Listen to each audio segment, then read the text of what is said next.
JDCap26 here, just tips and repairs and hobbies, and we did a repair on this, and we got it the right way, and let's see if he works. Almost. Let's try it one more time. Gotta really fuck it up.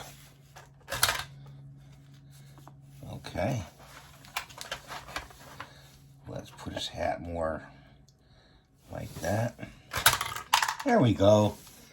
And that's how he works, okay? So, follow the instructions inside the modeling kit. I obviously didn't, and sorry about that, guys. But we finally got it to work. And thank you for watching. Have a great day. Please rate and subscribe and give me the thumbs up if you can. And we'll see you in the next video.